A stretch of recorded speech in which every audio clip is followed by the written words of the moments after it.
right. Thank you. Good evening, everyone. Welcome to the meeting of Council of July 2nd, it being 7 p.m.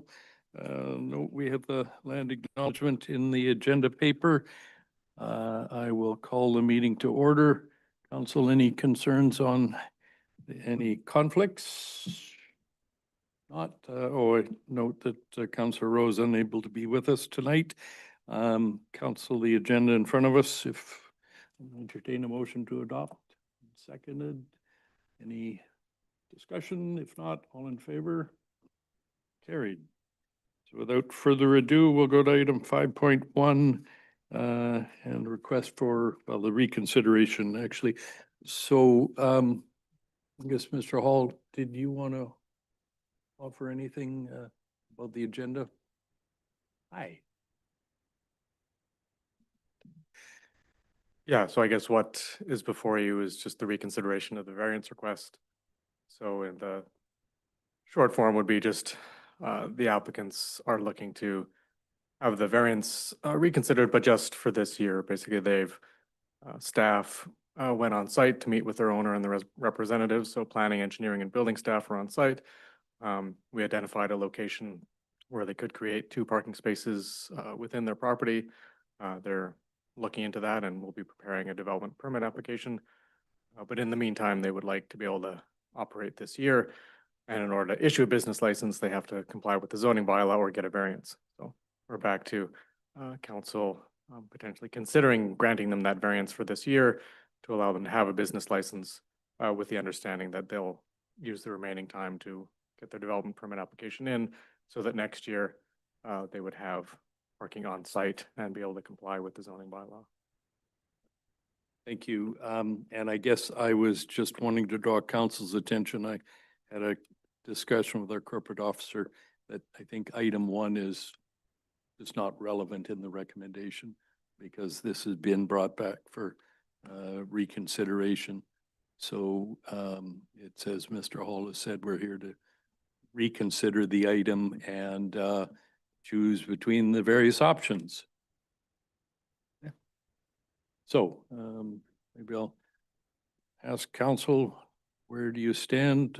Councillor Shepherd, are you wanting to jump in? Sure, I'll jump in. Thanks through the chair. I'm glad that it's coming back because it appears that the owner who really wants to pursue this is now creating the parking within the premises and not considering the road, the district's road allowance.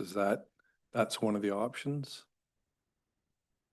Well, for the variance, it would still be to allow them to not meet the zoning bylaw requirement for this year. So they'd be parking within the road right away on, where they are currently parking on their kind of driveway that loops off the road, but is still within the district road right of way. So for this year, the idea would be the variance would allow them to park outside of their property with the understanding that they're going to be applying for the development permit to create parking on their property. And then from subsequent years, they would comply with the zoning bylaw.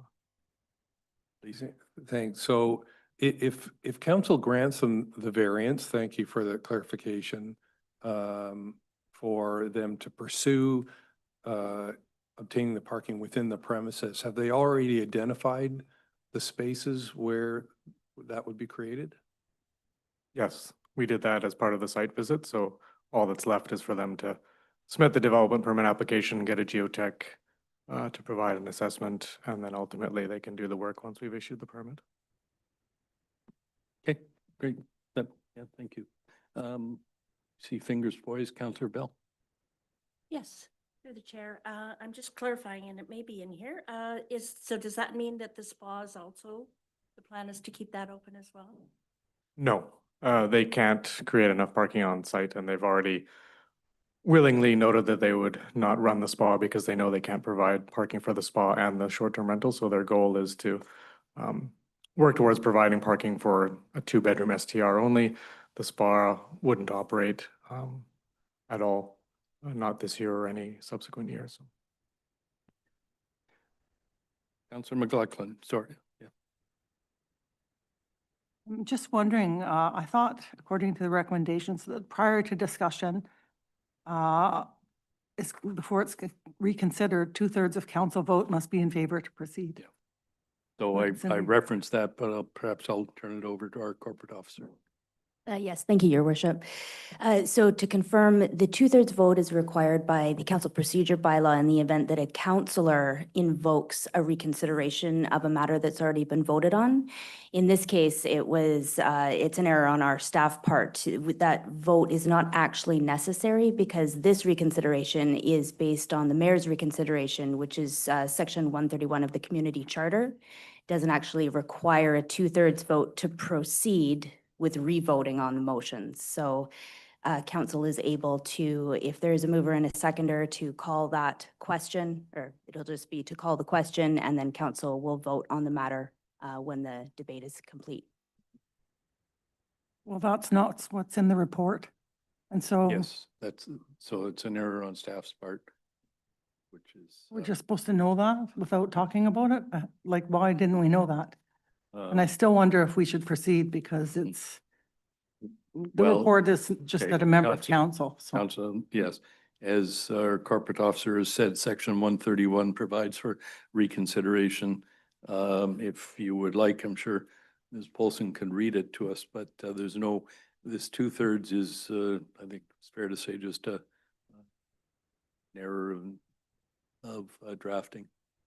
That's correct. And as a point of clarification, there were multiple councillors who were in support of reconsidering this item. I think that's maybe where the confusion came on our part. We had included that line as a procedure bylaw requirement, but of course, the community charter actually supersedes that in this situation. Councillor Todd? No, okay, Okay, so I'm glad that question was asked, and the answer still confuses me because when we saw, let's just say internal discussion on this, and I'm glad we talk about these publicly more than internally. The internal discussion was that it was the mayor and one council member were interested in bringing it back. And the council member, because I'm sure Councilor Shepherd doesn't mind, that was the council member mentioned as wanting to bring this back with the mayor. So it gets confusing to me because that's what was said. That was the rationale, is there's support for this. And now we hear that that the actual way of doing it is the mayor's reconsideration, which doesn't mean 2/3, which sort of hijacks what the process may have been and what I understood the process to have been based on the information that was provided to council previously. So this is where it gets muddy. The issue itself is muddy to me, but now this gets muddier and murkier. Thanks. Okay, Councillor Toth. Thank you. Just to speak to that, I don't know that it matters how it got here, but we do have an email from the corporate staff on the 17th of June saying, please reply to confirm if either of you would like this resolution to be reconsidered per community charter, section 131, mayor, or procedure bylaw, section 25.3, councillor, and whether you'd like any additional information. So, I mean, it's right there in the email that we received in the middle of June. Yeah, I think it's sort of irrelevant at this point because here we are. Okay, and to be clear, the email that everybody got from me was dated June 5th, where I did call for a reconsideration.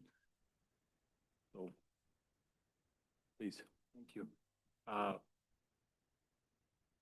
So I will say again that it's muddy, and I do care how things get here because we have a number of rules in place and a process in place for how things need to be conducted in a democratic society. So it's muddy and murky to me, and not very impressed. Thanks. Okay, so we'll go back to the subject matter at hand, which is the reconsideration. We have item 2 is, I believe, what staff are recommending. Do we have a motion, perhaps? Is that the best way to proceed? Councillor Toth. Just to get something on the floor, I'm going to move option 3. Okay, is there a seconder? Second? Okay. Discussion? Counselor Shepherd. Yeah, I'm not in favor of option 3. Because I'm wanting to grant this operator the chance to create the parking on their existing lot, to give them the time frame to do that.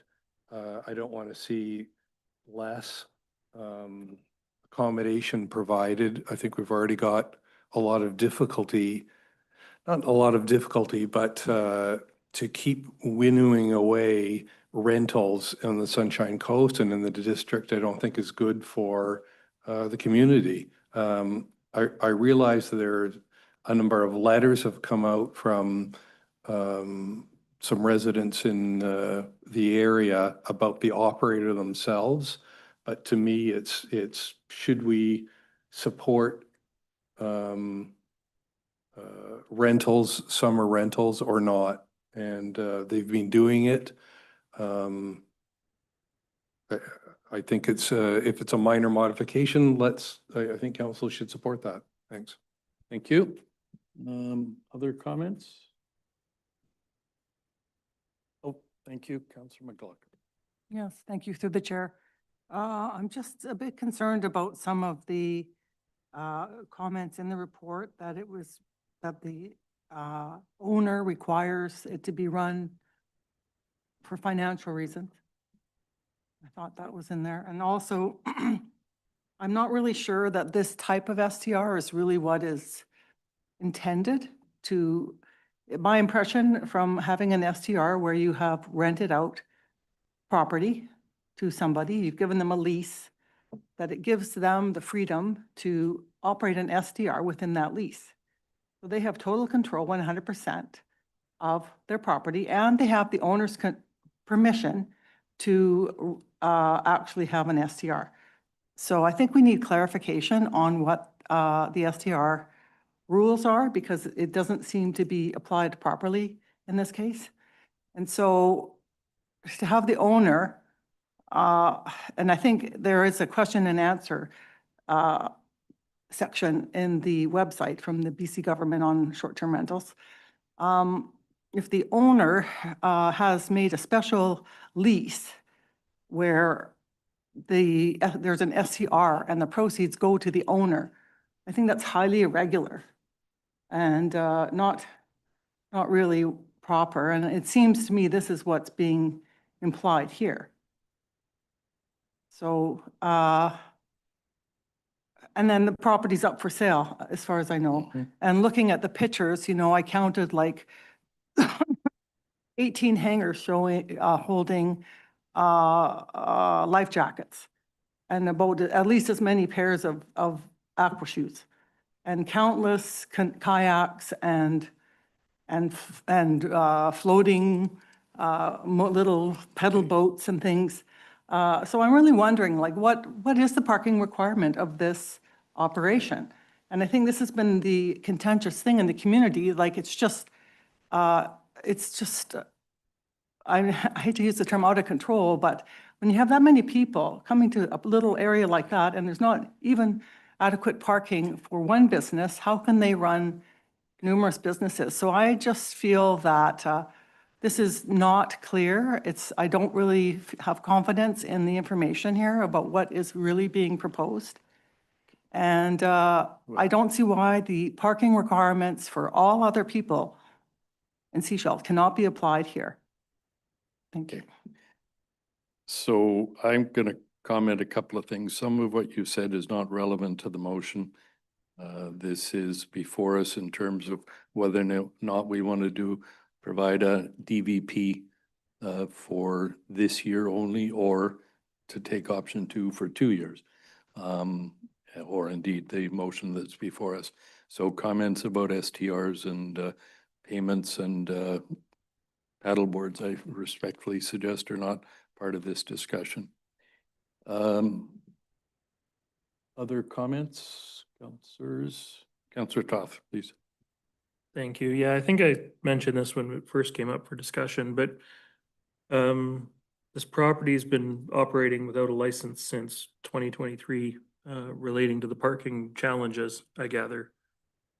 But we had other short-term rentals that we saw as a council in terms of issuing variances and things like that to permit them to be able to get their licenses. And so I'm really struggling with the fact that this property wasn't on that list. Like, they should have applied at the same time that everybody else applied for variances to their parking. And we granted them at the time, based on the information that they were provided. So I'm really not supportive of the 2 years later and, oh, we need to get a variance because they've been operating in the meantime. Yeah. So, thanks. If I can follow on with that, I had somewhat the similar assessment with a different conclusion. I thought it's curious to me why they were granted a license. But because they were, I'm inclined to give them the rest of the year to rectify the parking.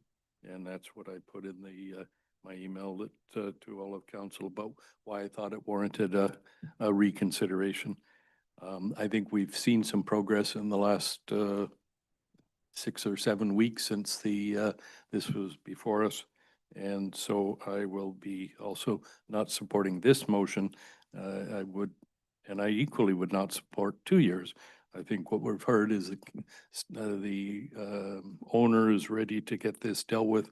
And frankly, if it sells, it sounds like it would be selling as a residential property. So this all goes away.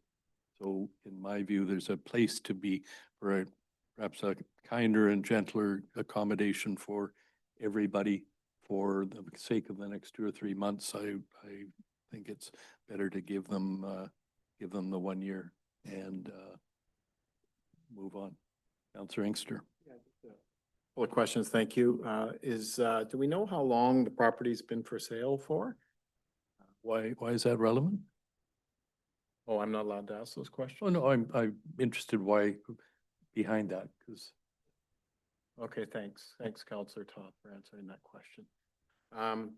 The other thing that I was wondering is, can somebody just, through you to staff, and I hope I can answer this question.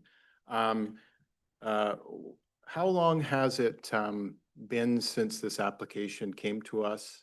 I can't, just the date, and staff has been talking to them about the parking. There is some information in there, but I'm interested as to why the plan is for parking, but the parking hasn't been made. So just, and if in fact there's a plan for parking hasn't been made, how can they then find parking in the next number of months? Just to hear from staff. So thanks. Okay, Mr. Hall, I guess. Yeah, I mean, I guess repeat. Following the site visit, we confirmed that they would need a development permit application to proceed to create the parking on the property based on work that would need to be done. There's some existing retaining walls that would need the geotech to look at to make sure that they would be okay for expanding the parking area, or if there was additional work needing to be done. And that would cover the full scope of creating the 2 spaces on the property. And so they, as far as we are aware, they're working on that. We haven't received an application yet, but that was their goal, to go away and work on that. But in the meantime, they're looking to be able to operate with a license. Therefore, we're back to reconsidering the variance request to allow them to have a license issued for a 2-bedroom STR. And then the idea being that that gives them till the end of this year. And during that time, they'll be able to submit their development permit application. We can approve it. And then for 2026, if they want to continue operating, then they have the parking on the property. Can I ask a follow-up? Please. So 79 days on that, on the piece of potential sale. And then there's the parking issue.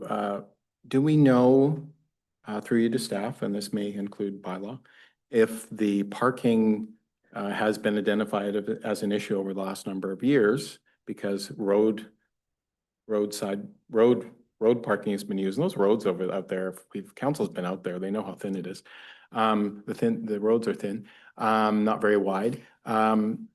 Is it is the owner and or operators and or previous owners aware of the parking issues that have been notified to them over the years, i.e. has there been parking issues out there a number of years, i.e.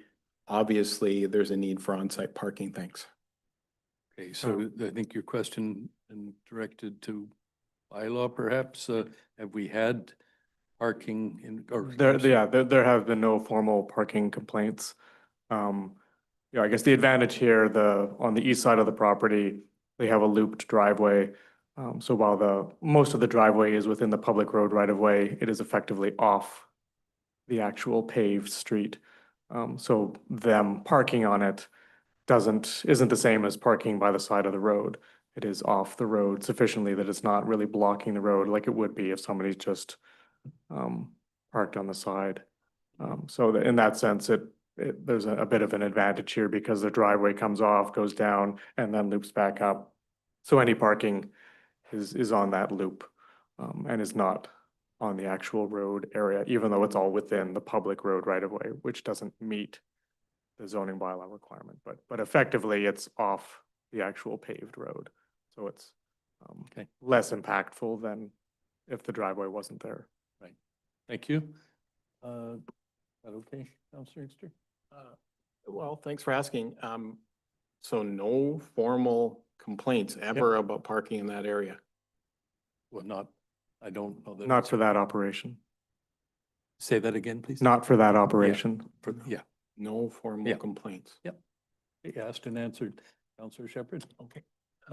Thanks through the chair. Just to remind council, when the municipality did have the right to grant type 3 licenses, a type 3, I think it was a type 3 license, was agreed to by council further up the road where the operator didn't have parking on site. And this council allowed them to use 2 spots, I think, which were just off the road. In fact, closer to the road than what this application has been using. So it's something that this council has agreed to in the past. Thanks. Very good. Thank you. Anything? No? Councillor McLaughlin? Yes, if I could just comment on that, I do recall that particular site that we did grant some street parking for. But I mean, that was a little old, I think it was an old cabin. It was a rocky site. It was pretty much impossible to get any parking up there. Whereas I think in this situation, they have a fair bit of land. And they've chosen to put their parking elsewhere because they want to build lots of other things and have lots of activities and make it seem like a hotel, which it calls itself a hotel. So I think there's a big difference between that particular case and what we're dealing with here. Thank you. Councillor Shepherd? So through the Yeah. chair, if I could Yeah. respond to that. No, I absolutely agree. The example I mentioned was an older cabin which had no parking on it. But what we're talking about here, and I voted initially when this came up to refuse the DVP or the granting the variance. However, I think what we've seen over the past, sort of with staff going out, really appreciate the number of people who did go out to review it in such detail, is that the owner operator is now really making an attempt. They're shutting down the spa, so there isn't parking required for that. They are making an attempt to rectify the situation. And if you agree to it, all we're really, council is giving them, as the mayor has mentioned, is a number of months. We're already in July.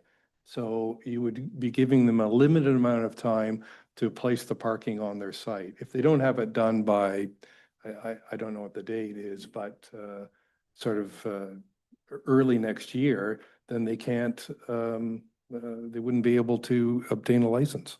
Thanks. Okay, thank you. Anything else? Councillor Bell?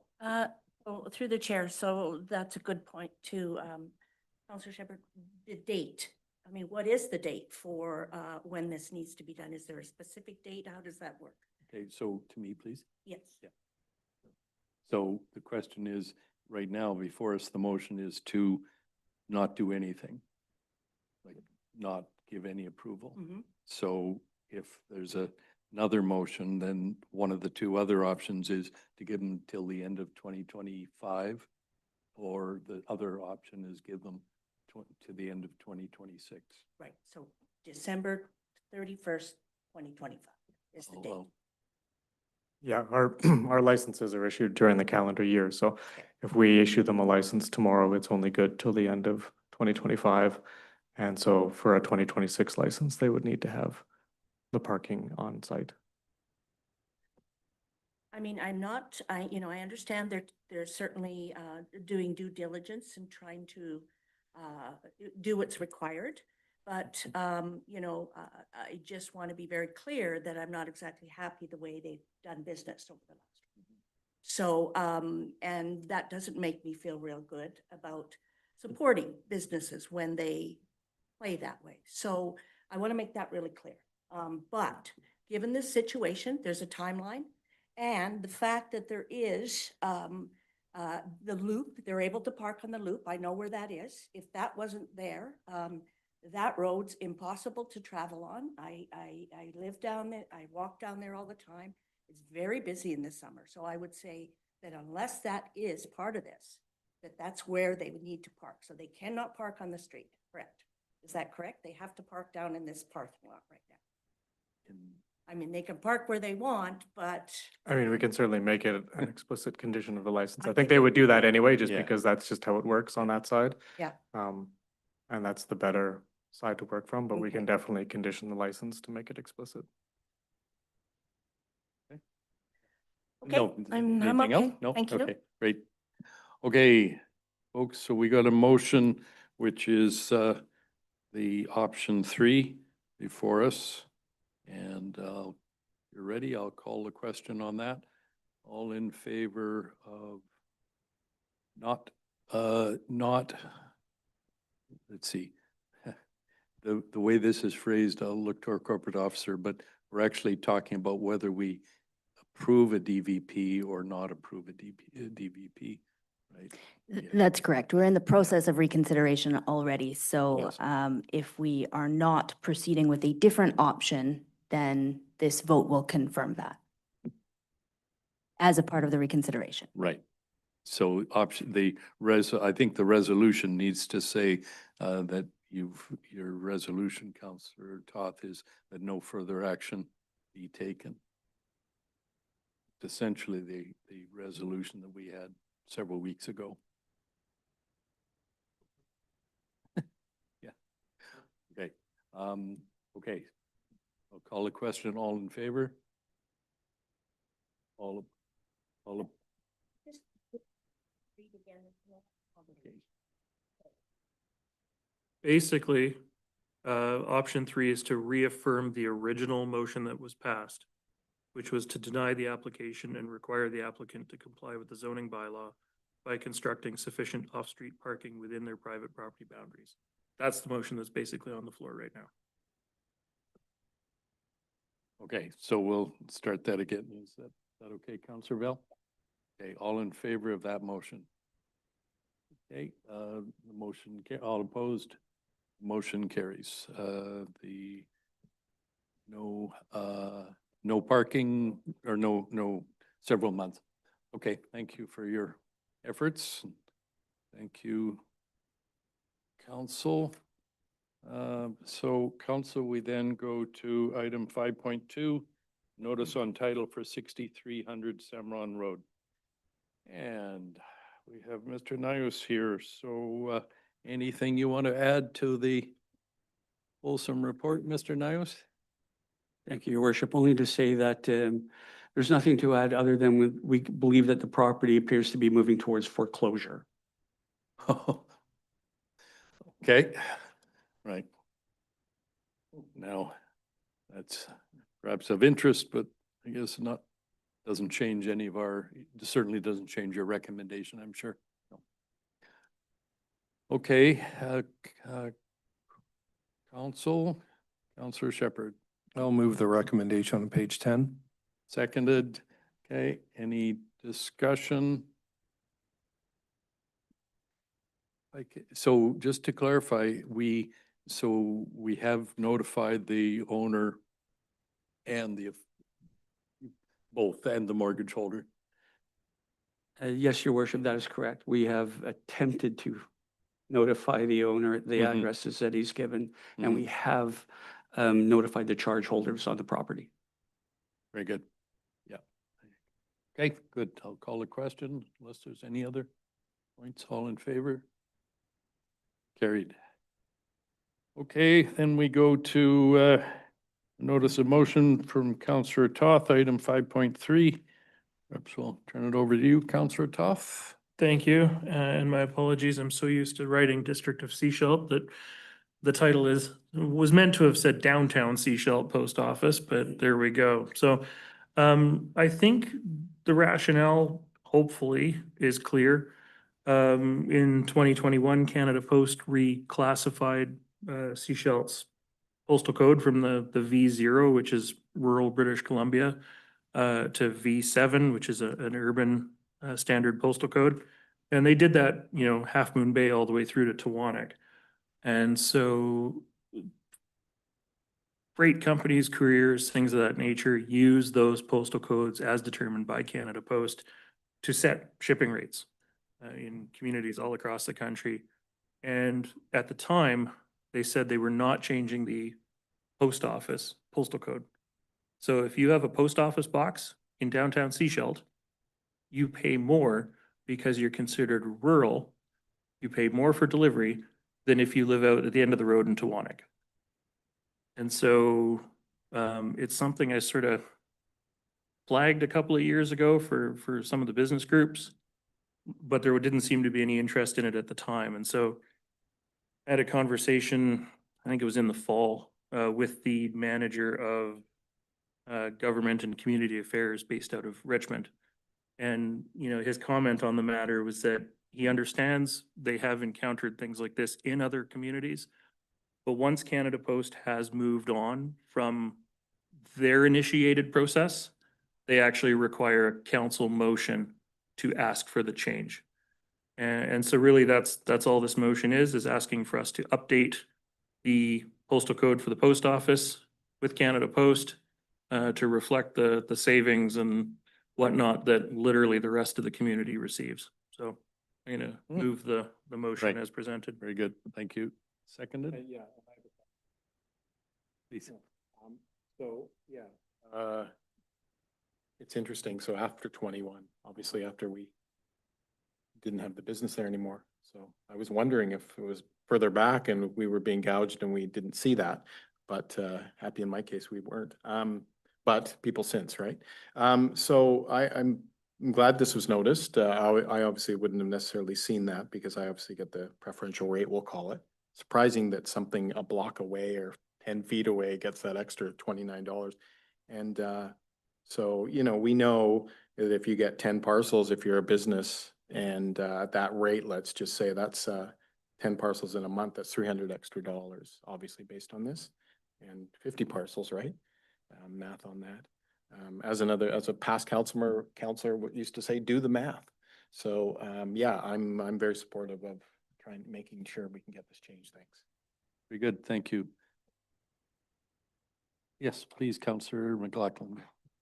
Yes, I'm just wondering, I live in the village. I wonder if other councillors have noticed that there is a problem with the VON 380 postal code and that we're not allowed, because we have to use the post office boxes as our residential boxes for the whole village. Well, at least my part. We're not allowed to use or attach in any way our residential address, which means it's pretty much impossible to have a parcel sent to your home using the usual postal system. Because of course, it isn't even recognized. My home address is not recognized. So I wonder if there's other anomalies that are part of this situation that might be worth looking into at the same time. I don't exactly know the workings of Canada Post, but it's definitely a problem, a failure in the system. And so that might be helpful. I don't know if you could just add something that says and other anomalies in terms of service because I think they need to look To at it a add, little more like- broadly. Yeah, to add what? Could you explain? Well, it's an anomaly in service that. No, that but we you do- just said to add something. Yeah. Are you to talking the about motion adding? Perhaps uh, to Alton, to maybe for him to consider whether that's something he would add to his Yeah. motion. Okay, Thank you. Counselor Tough. Thank you. I'm actually, we got a item of correspondence before the meeting today addressing exactly that problem because the person who wrote in their address, their home address does not exist in Canada Post system anymore. The manager of government and community affairs specifically was looking for this motion to resolve this issue. I know that they are actually quite responsive to other issues that are brought to their attention. So I'm entirely happy to pass their contact information along to you to follow up with offline. He, like, when I had the phone call with him, we were like 45 minutes on the phone talking about this and a couple of other issues, which he then proceeded to sort of look into and get back to me on. So it wasn't something that had been flagged for me when I wrote this, but yeah, like I said, it is something that has come up in the meantime. And I know, like, as a business owner downtown, exactly as Director Inkster, expressed, like I was subject to this problem. My workaround is I have everything shipped to my house, which is a security issue if I'm not home to receive the parcels, right? But for other people, I know that if you use V7Z0K1 as the post office postal code, it arrives. But the Canada Post staff have actually said that if I continued to use that postal code, they'd start sending parcels back. So it stuck in a really weird in-between place. Okay, you have a question about the agenda or about the resolution? Yeah, unless Counselor Toth would like me to filibuster, I'm prepared to vote for this. Well, he comes up with another motion. Yeah. Okay, thank you. Any other discussion? Maybe just to preempt, you're not proposing any change of postal codes. People will continue to have their own postal code. Like anybody in the village is not gonna end up with a V7 code. We're trying to change Z0N to be urban. No, because that's not how Canada Post's system works, and that's not how every courier company in the world relies on it. The idea would be to update V0N to V7Z. It caused a little bit of disruption for residents when it Mhm. happened. I will, I was affected by it just like everybody else. But I think once get over that hump, it's way better for everybody. I mean, yeah, the rates are right there, like. Okay, so then that I was seeking the clarity that you just given. So part of this letter or we're recognizing that this will result in a change of postal code, but there's a benefit to everybody from doing that. Thank you. Yeah. Okay. All right, any other questions? All in favor? Carried. Thank you, Counselor Toff.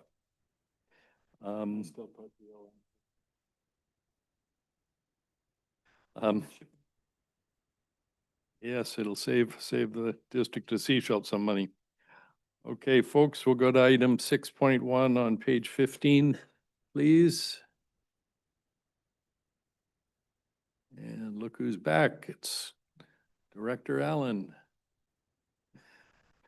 Mr. Hall's here. Director Allen is on a well-earned vacation, I believe. Mr. Hall, anything you want to amplify or? Just to say the council previously endorsed the direction, and here is the bylaw for actual reading. So this is just to make the updates to the procedure bylaw based on council's previous endorsement of making the changes to Development Permit Area 8 that would exempt development 1 and 2 dwelling units from Development Permit Area 8 and make 3 and 4 dwelling units delegated to staff. And there's some other minor changes as part of that, but basically endorsing in bylaw form the Right. direction that council previously approved. Right, thank you. Okay, questions, council? Councilor McLaughlin. Thank you, through the chair. I'm just wondering, are there other jurisdictions that are doing this, changing their, at this level of detail at this point in time? Because I'm just wondering if it might be worthwhile to see what actual applications come forward and see, get an understanding as they come forward to council, instead of just saying, you approve them, we don't want to see them. Because it's such a new form for us that I think it might be worth actually reviewing them and understanding them.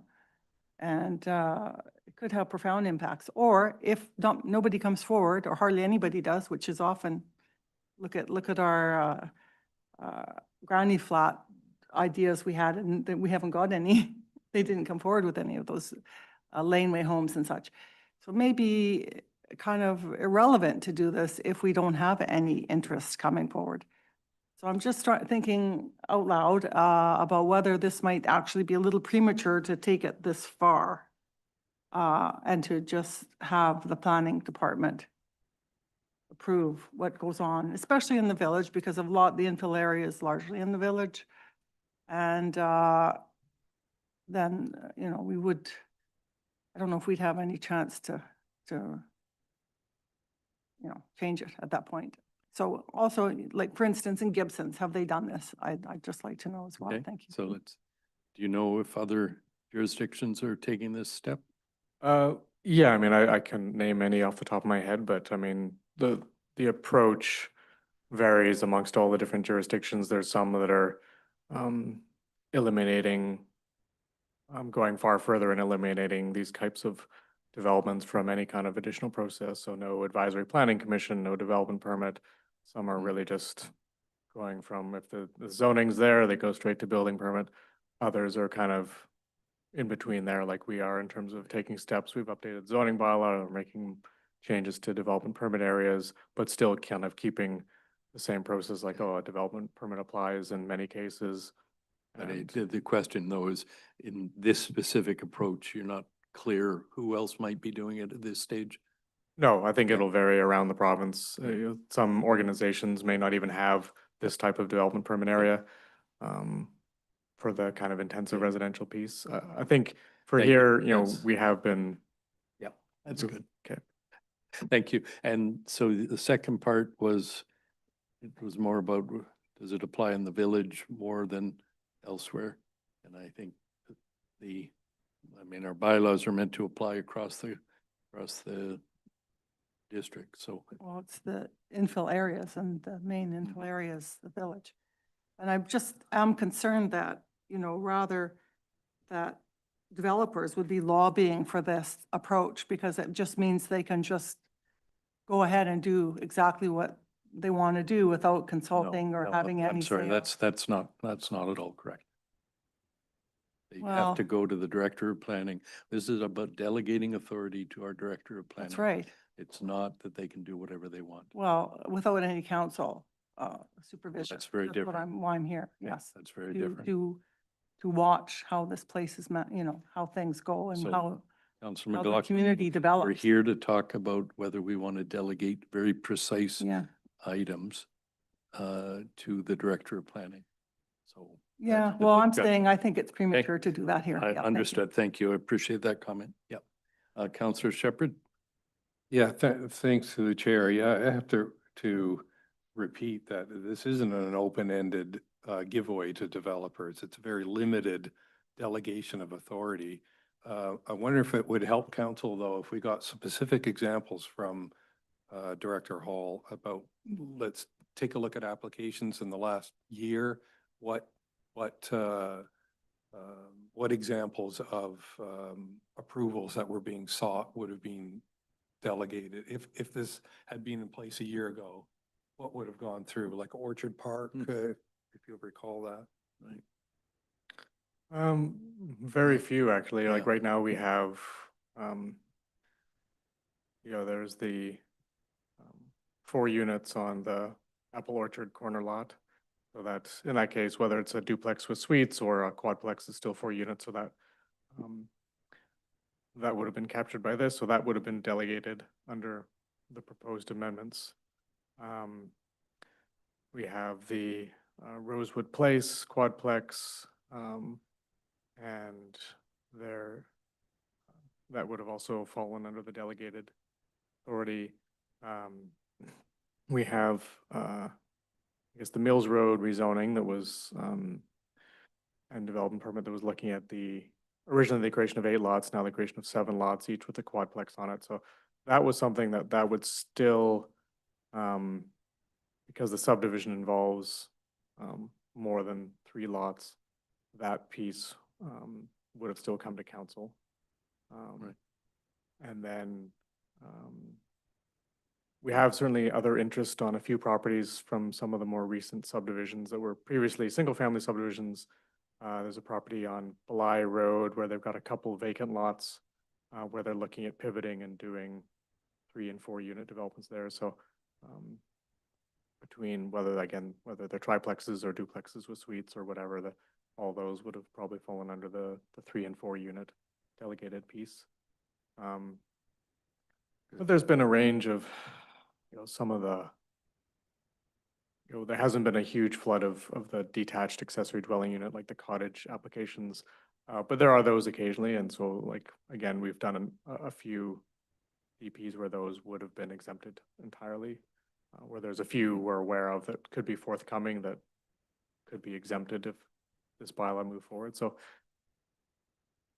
yeah, I mean, I think part of it is just, these, apart from the subdivision that involves like 7 lots and 7 fourplexes, that's probably the largest scale of the schmoo stuff. Everything else has been basically 1 lot, 1 3 or 4 unit development that under this proposal would have been delegated to staff. So can I jump in and, because that ties into the question, if it was 1 lot that was subdivided into 3 and each of those lots was going to have 4 units, would this still apply? Yeah, so I mean, I guess DP8 applies both at a subdivision stage as well as a building permit stage. And what we've done in the past is if it's being triggered at a subdivision stage, applicants could, if they wanted to, kind of cover off the building side at the same time. If they say, okay, here's the housing types that we're going to do, and we can lock in housing related provisions at the subdivision stage so they don't have to come back for a second DP later. If they didn't want to do that, if we were just focused on subdivision level guidelines, then I guess in that case you would say, okay, if they're creating a 4 lot subdivision, that would trigger DP8. In this case, that would have to come to council. If it was 3 lots, it would be delegated to staff. And if they dealt with housing in both of those, then that would be the end of it. If they just dealt with the subdivision piece and there was no housing component to it, then it would be sort of the individual lots coming back on a individual basis, and that would also then fall under the delegated authority. So if they came back in pieces, Yeah. I'd take your point Yeah. there. If they came back as 12. Yeah. Or, 12. Probably come back to us. Yeah. Yeah. Councilor Inkster. I'm next. Oops, me. sorry. Thank you. Sorry, Inky. Been waiting in the line. My question is, and I'm not sure if this is possible to operationalize something but I'm, we keep hearing about increased density, those kind of things. We're looking at those, and that's what this is about. But is it possible at this, maybe not this point, but to quantify how these kind of changes are going to, what kind of difference they're going to make in terms of staff time, those kind of things? Just curious how you think about that at this point. I mean, in terms of staff time, obviously there's still the application review, like all of that still has to happen. I guess in the lead up to a council meeting, obviously there's a bit more work in terms of preparing the council report and everything there. We're not doing the same kind of report to the director. It's more preparing the development permit and answering any questions that the director might have, but a delegated development permit is usually less work on that kind of final approval side. But otherwise, the staff review is kind of the same in the lead up to it. It would be more as we consider the OCP update and potential development permit area improvements. reducing the number of guidelines, reducing conflict or overlap between guidelines. That would be more of an area where you might see a speed up in terms of the review if there's fewer guidelines. We have, if you look at development permit areas like 7 and 8, they kind of cover multifamily spectrum. I mean, there's over 100 guidelines between the two of them. So if we're looking at trying to improve that process, then you're looking at shrinking the number of guidelines overall, which could help speed up the review. But otherwise, it's more at the decision end in terms of the savings. Okay, thank you. I think that's just to finish that. I think that's, one of the things that I think that's important if it increases the efficiencies overall as we're looking at some of this, because I think it's really going to be important in the long run as we do start to get some of these things mandated, whether they're through the province or the feds, build. It's going to be very important to have the feedback from our planners in terms of, how this is affecting your day-to-day. And if it's making it more efficient, those kind of things, that's a good thing. But I think I just kind of want you to keep that in mind as we're looking at quantifying some of this. Because, we don't often have the data to support some of these changes as we're, as we're being, as I say, mandated to do these things. So if we could just kind of keep that in mind, that would be great. Thank you. Okay, Councillor Inkster. I've been consistent over the last 25 years in liking density. And I think that in terms of downtown and the area up on the hillside that I call Seashell Slopes, I see that as those are dense areas. And I think the planning staff understands that. And those people in the downtown core shouldn't be fearful because we can do corridors of density along the roads that we've done a lot of work on already. Inlet as an example, Calgary, that we put a lot of money into the roads, and that's called good planning. I think we can put density in those areas. And we've been doing that. I think that if people looked at the pictures of Canada Day Parade, it's kind of cool. You see some of the building that's happening in Seashell. You almost don't recognize a couple of the streets, but just because the building that's going on, but that's sort of where we're going in our future. In terms of planning in us saying yes to this, which I'm prepared to do, this planning staff has the pulse of this council. So I'm not worried if we say to them, I'm okay with proceeding in this manner because they have the pulse of this council. They will come back to us if there's an issue. It's future councils that we have to wonder about, but they know the pulse of this council. So I'm comfortable with that and I'm prepared to support it. Thanks to Mr. Hall for going through a number of projects and naming ones in the past that we may have passed, but he did flag Bly as an issue. And just as a heads up, I don't know what the proposal is or what they're pivoting to, but if it's large buildings in front of single family homes, I'm going to have issue with that. I'm just leery of that. So you're supportive of this bylaw? I am. Yeah. I think it's a great, Very it's good. good, Okay. but I'm leery of the Bly, what I just heard Yeah. about Bly. Yeah, I'm Okay. Okay, but that's, Yeah, we're I'm talking about, forecasting. I'm we're talking about this bylaw, not about, yeah. Yeah. Councillor Shepherd, and then. Through the chair, just a quick point to council, and I think planning will hopefully reiterate that even if we delegate this authority, a developer can still appeal to council if they disagree with it. So there is a catch-all there. Is that true, Director Hall? Yeah, I mean, if the director of planning denies a development permit, then the provincial legislation gives them the ability to appeal to council. And that's true of any, I think, almost any delegated authority decision. They can always appeal to council. All right, good, thank you. Councillor Tough, and then Councillor McLaughlin.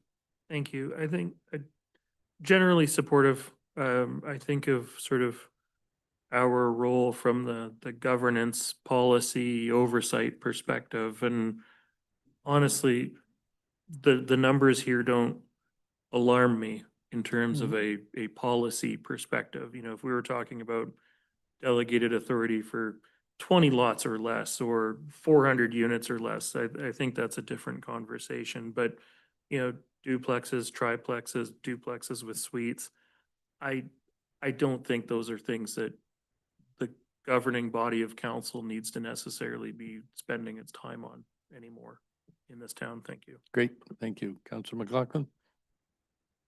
Uh, Thank you, through the chair, to Councillor Inkster, getting back to good planning.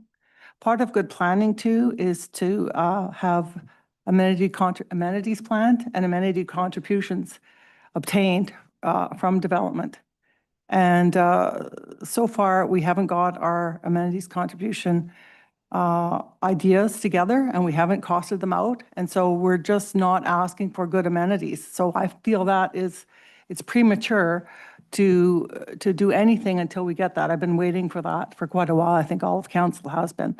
And also our development cost charges bylaw. It's important that we have that so that at least going forward, the planning director knows what tools he has to work with and to use as leverage to get, hopefully good design and quality development. But without that, which we haven't had, really, the idea of now using density as a driver is a moot point. So I think it's really important that we perhaps take this bylaw and just postpone it for maybe 6 months, see what comes forward, get our amenity contributions bylaw, talk about it, talk about what we really plan to have, not just in terms of development, but in terms of infrastructure and design for this community, because it is going to radically change the quality, maybe for the better in some ways. Councillor and McLaughlin, I think that's. for the worse in the it's good infill points. areas. You're looking for Excuse me, I'm updates not on, finished. excuse Can me. I- No, so you're looking for an update on the amenities contribution, the DCC contribution, but we're here talking about whether or not, which I respect and I agree with, it would be good to get that. But this is a matter where we're discussing delegation of specific authority. So I hear that Yeah. you're not particularly in so favor of again, it, but that's Not enough. to delegate at this point, Yes. not until we have Okay. those basic documents that we should have as good planning and Okay. due diligence for Your- this community. your- Thank you. Your position is noted. Thank you. Okay. So we don't have a motion before us. Any other questions? And maybe just before we get it, before we do that, could you turn council and staff to the bylaw itself? Because this is a technical, and perhaps a drafting question, but on page 17 of our agenda package, the proposed amended 9.7, I'm wondering how you would define substantially? Like, how do you know that? And more significant to me is item D. I don't understand if item D is actually the second part starting developments consisting of. Is that actually subparagraph E?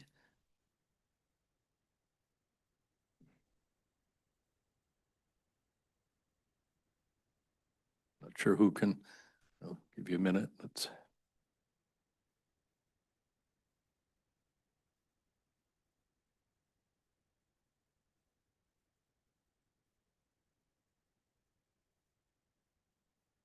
And I'm fine if, sorry, I just noticed this at 4 o'clock today, so I would normally have given that to you in advance. Because I'm absolutely comfortable with the spirit of what we're doing, but this becomes the codified thing. So there's no, usually you have A, B, C, and D, or A, B, C, or D. We don't have either of those. So I'm wondering if in the drafting, if there, as I say, whether there's an E and whether it's A, B, C, D, and E, or they think it's or E. Yeah. Right. I see a microphone on, but This, if I may, Your Worship, I believe this is being inserted into the bylaw, and in reading the proposed bylaw amendment, I believe it's giving examples rather than choices.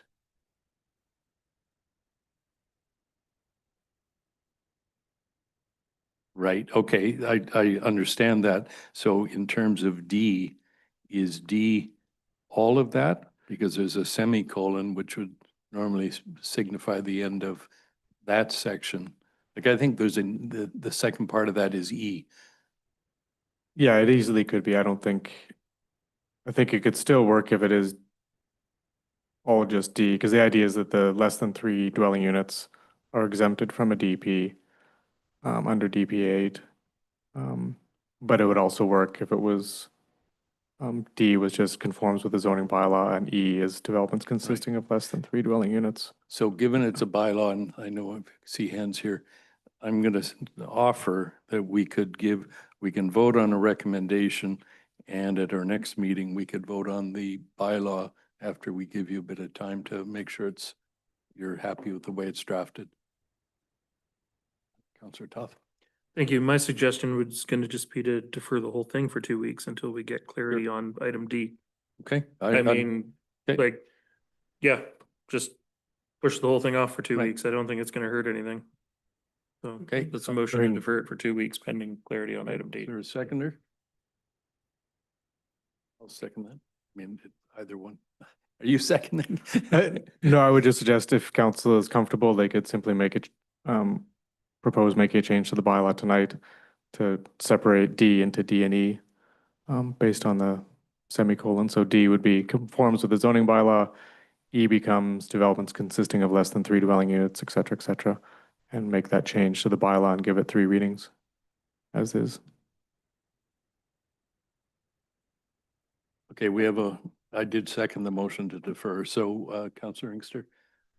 Yeah, so the proposal is for first and second and third, I'm assuming this evening, come back for adoption with those changes. I'm prepared to support it this evening. I know what the intent of council is in this case. Well, a majority of us, because I know that Councilor McLaughlin has some issues as she's spoken to. So I'm prepared to support it. So I won't support that defer. I would support it. But what I would like to say, because we'll be going to a vote soon, is that the points made about fee changes and the DCCs, we really need to, those are important points. As I support this density thing, we need to start looking very closely at that. I remember Art Whistler went on and on about sewer DCCs for 10 years. And his points were well taken, as we need to make sure we pay for our services. So I think that's really important. I won't be supporting the deferment, but I will support first reading. Thanks. Okay, so we have a motion to defer. Other discussion on that motion? If not, all in favor of deferring? Okay, sorry, one, two, three. So all opposed? Okay, so the motion fails, so we're not deferred. And so we'll go back to the recommendation on page 15. And I heard Counselor Inkster saying that he would support first reading. I'll move it. So you're moving the recommendation on page 15 and that the recommendation that we give first reading to this bylaw tonight. Okay, And I'll move second and third when we get. If it moves forward. okay, so is there a difference? You just want me to do all 3? Is that what you're saying? No, I'm asking, you said first. I thought you were suggesting first only tonight. No. Okay. No, I'm comfortable with 1, 2, 3, the work being done to make sure it's clear for adoption. Okay, so your motion is to give the motion is as written on page 15. Okay. Second, all right. Any discussion, please? Yeah, through the chair, I actually would rather that we just had first reading, as Darren and Councillor Inkster was suggesting, so that we could look into some of these issues that I raised and have some feedback from staff. Because I just feel sometimes, we really get the cart before the horse here. And this is an important horse. And I would really like to have some detail on policy, on timelines for when these projects, we've discussed here, they're projects we've been waiting to hear on, will come, and their implications in terms of how they would review these projects that might come forward. Thank you. Can I suggest you contemplate a separate motion, okay, that you could make about that you would like these things brought back to us by a certain date? It's because commingling it it doesn't, the statements are not if you vote against this, you're not conveying what you want. So you could think about that as a separate motion. Yeah, through the chair. Thank you. Yeah, I could, but the problem is now it's already on the floor for second and third. So I have to Right. give reasons to not support it, which is Understood. what I'm doing. Right, all right, thank you. Okay. So this is, I'm going to be in favor of this, but I'm not going to be in favor, I'm not going to vote in favor of second and third reading in the bylaw. So, because I would like to make sure we have the right drafting and the and or in there. Yes, Councillor Inkster. Yeah, obviously, a couple of council members have telegraphed their next moves. I'll still be introduced second and third if first is passed. No, you I have- think that we you can have- do all that work before adoption. And I think it's been noted that a couple of council members and others, because I've heard others that know we need to have, that we need to pay for our infrastructure, that we look at those other issues. So thanks. All right, we've got the motion before us on page 15 as written. All in favor? Opposed? Councillor McLaughlin is opposed. The motion carries. And we'll go to the bylaw. It's not second and third, we'll just. It's up to you. Yeah, I'm introducing second, as I said, No, we voted on the recommendation. to do all three. Yes, that was, Have to do the reading. so now we have to do the readings of the bylaw. You can move first, second, and third reading of the bylaws on page 17 and 18 as amended. This is where I'm struggling, but we could wait for adoption, or we could do first and do second, third, and fourth at the next meeting. We have to do adoption at another meeting. Yeah, I just thought that saying we're gonna do first, second, and third and getting support, that we should all be then doing first, second, third. Because I got support for that previous motion. So what's your motion now? First reading? Okay, seconded. All in favor of first reading? Opposed? Councilor McLaughlin is opposed. Motion carries. Please. Thank you. I guess a question for the corporate officer, just to confirm, amendments made after third reading are fine. Do we need to rescind the third reading to make amendments to it, or can we just amend it and then adopt it as amended, just to clarify? Please. My understanding is that an amendment can be made after third reading, and certainly one of this nature, which is typographical. It's not significantly changing the meaning of the bylaw amendment. It's simply putting a bit of clarification into a list of items that are in the amendment. Okay. Okay. Yes, Second. Councillor Inkster. So to give second reading, and I didn't do this properly, but second reading to bylaw number 56603, 2025. All in favor? Opposed? Carried. Yes, both you and me. Okay. Third. So motion to give third reading. Bylaw 56603, 2025, seconded. All in favor? Opposed? Councilor McLaughlin and myself, and the motion carries. All right. That is that. We can then go to, I believe it's SCRD reports. Councillor Inkster? Well, it was, last week was lots going on. But there was couple of good reports on environmental reports presented to the board, and a lot of water project updates that are in our agendas for council to look at. So that's all I have to say, because the ability to be at those meetings totally. I think Chair Toth was able to actually be there a little longer than me. Thanks. That a way of, Oh, yeah, it was certainly a pass. Thank you, Drexter. Yeah, I guess last week was an expensive week for the SCRD, contract extension for monitoring Church Road Wellfield, increase in costs for repairs to the Selma Park Reservoir. Once they actually dove on the reservoir, they found more things wrong than they'd originally anticipated when the project was scoped 4 years ago.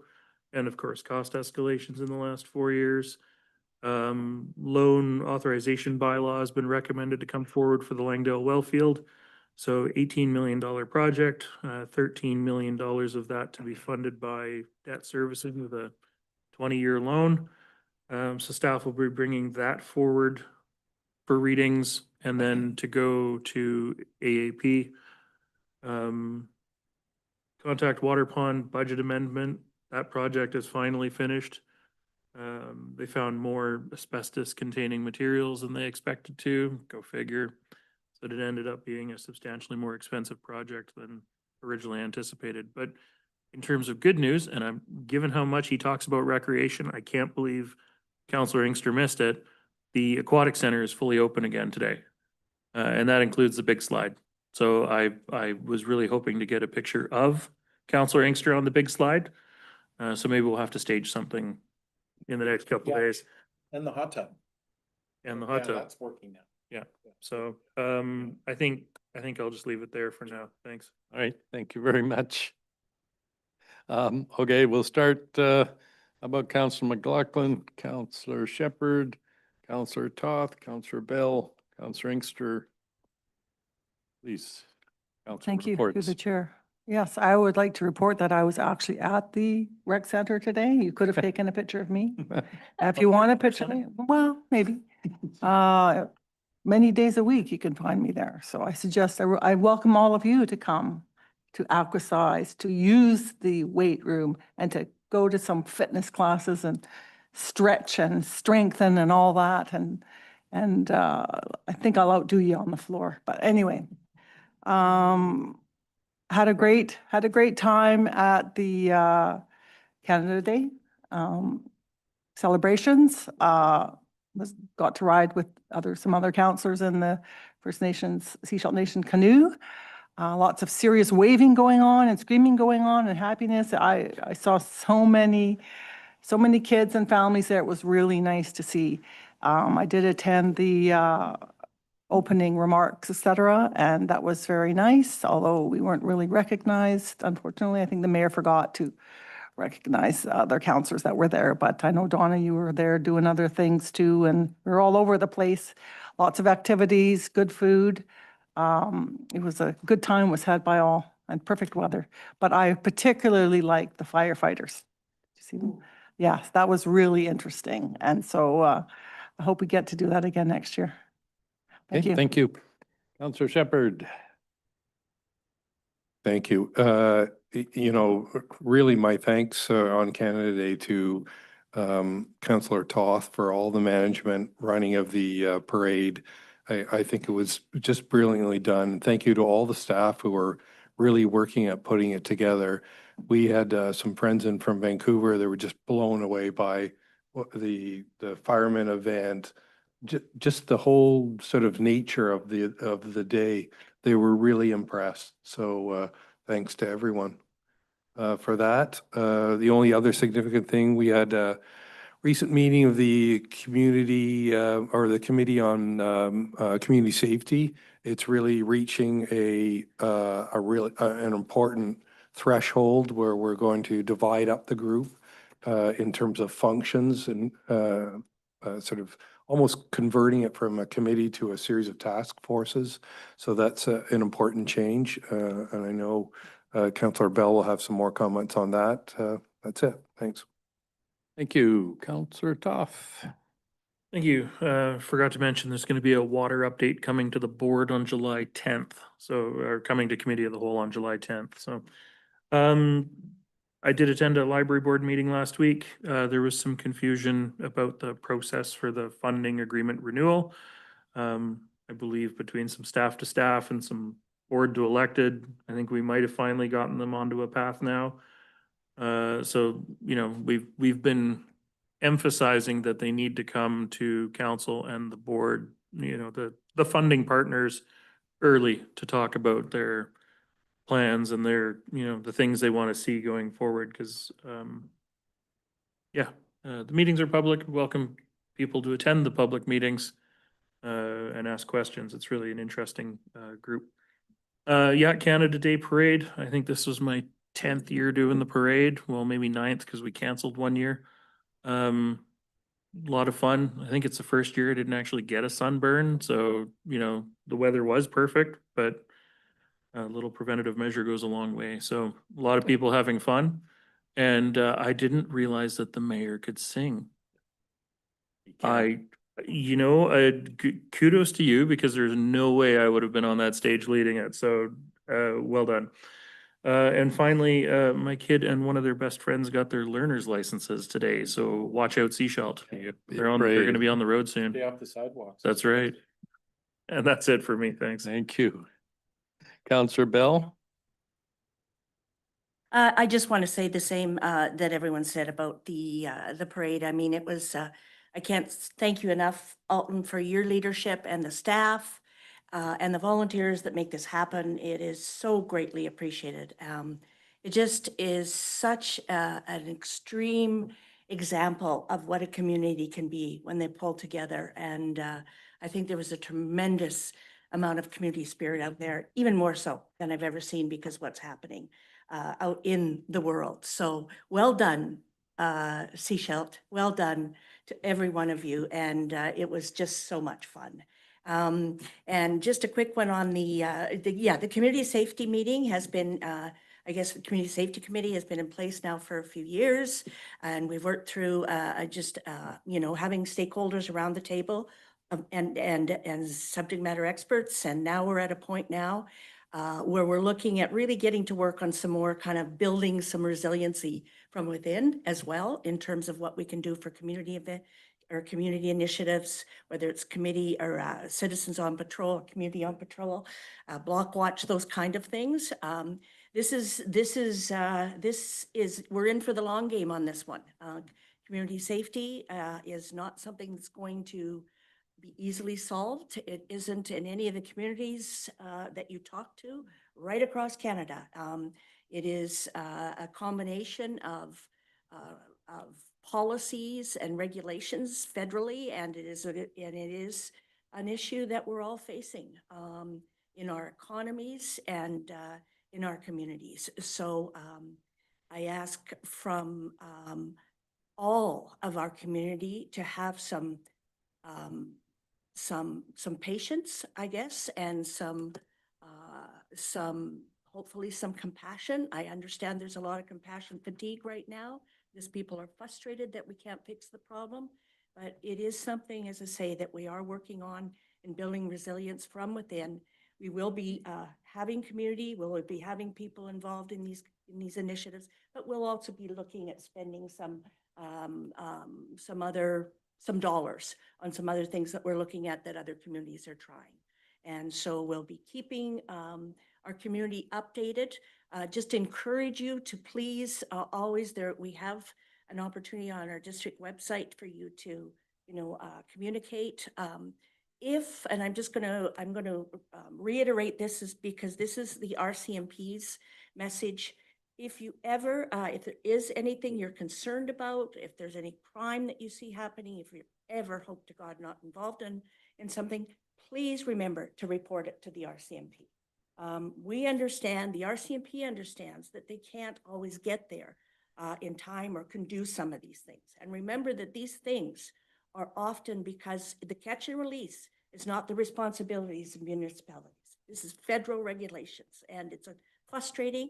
It's something we need to look at across Canada, and it is being considered in many ways. But please make sure that you encourage people to report these to the RCMP because they need to keep track of these things. They need to know where the hot spots are. It helps them, and just have faith that every one of us are doing our best. So we need help of the community as well. Okay, thank you. Thank you. Councillor Inkster. Yeah, some more quickly on Canada Day. I was in a different capacity yesterday, but I did see all the floats and the organization and the staff members that were out there. I hope that I'm hoping that Councillor Toth's email that went out was received by staff, but I would also like a way for us to recognize the hard work that goes into by our staff to make sure it works. you know, council's been recognition of the organizer of the parade, but just all the work that goes in and even to recognize, to say to the firefighters, that was a good event. Just to encourage these people. I'd love to see it bigger. Sorry, Councilor Toth, but, yeah, Can't stand on the sidelines. good, if I can, of course.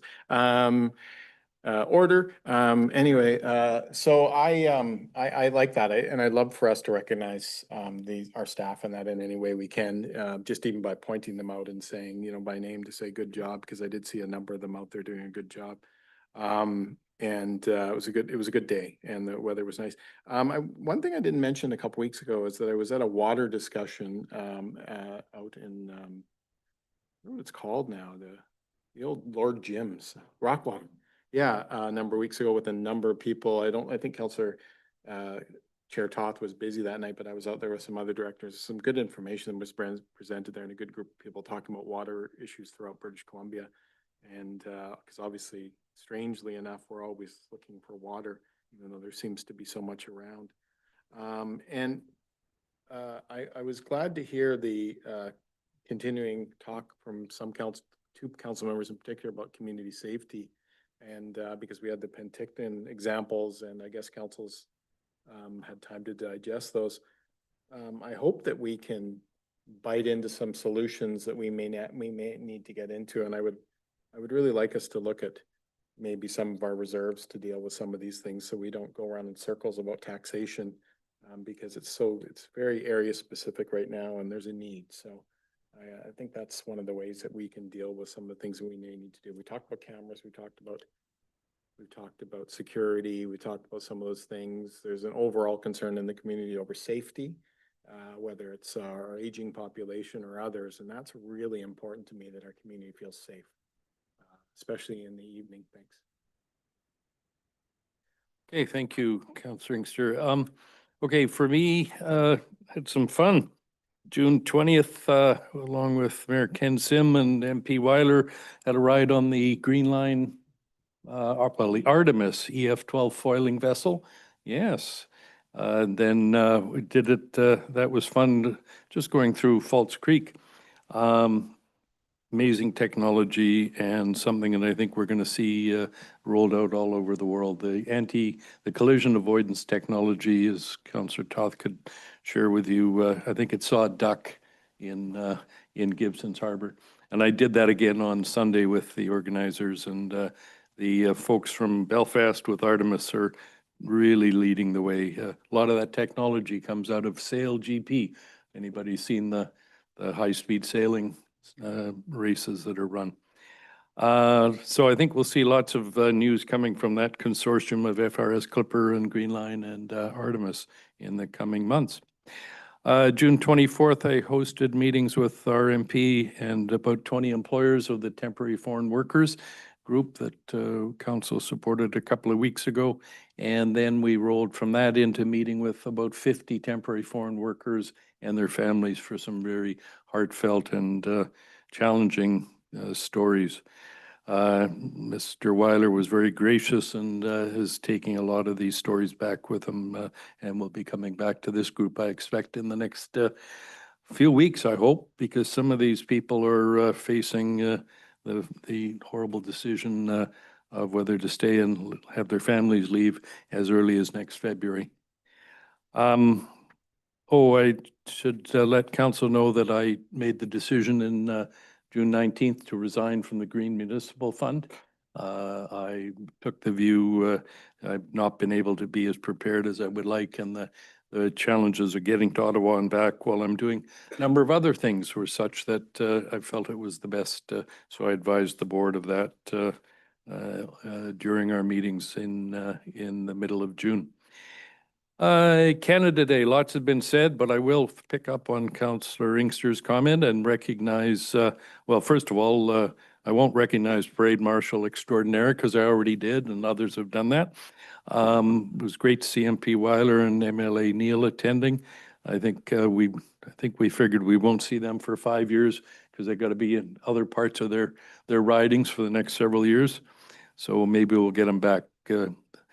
But I will pick out Lucy Clark, Siobhan Smith, and Maria Danish in particular from our staff for stepping up, and John Burns, who worked possibly as hard as Councillor Toth on organizing the Hackett Park Market, far harder. He was there all day Friday, late into the evening, and it didn't look like he looked like he'd had a good night's sleep on Saturday morning, but I know he didn't. And then there's so many other members of our staff, Public Works, and just everybody that steps up from barricades to, no, I meant he was there. Sorry, I meant Monday night, didn't I? Yes. All right, I stand corrected. And yes, it was an honor, and yes, it was nerve-wracking to sing the national anthem. But I thank everybody in the crowd for joining in, and the Canucks haven't called to ask me to take on that role, so we're both happy about that. I'm going to end with a shout out to the BC Ferries crews and terminal staff, because for the last couple of weeks with 2 ferries, I don't believe we've had overloads. I certainly haven't had any phone calls about complaints, and I think that's a testament to them stepping up and keeping the system working. Of course, the practical thing is that we have 2 ships right now, and we don't have we won't be able to have those year round. They're too old. They need too much maintenance. And so this is a good news story for this summer and this week. Hopefully no breakdowns. But it's not a long-term fix. So we've got to be ready to support any initiatives that will help us solve some of our transportation woes, including Green Line, and who knows, maybe there'll be some other ones. And happy Canada Day again. I won't sing the anthem. That brings us to the end, council, I guess. I'll entertain a motion to adjourn. Already voting, we're adjourned.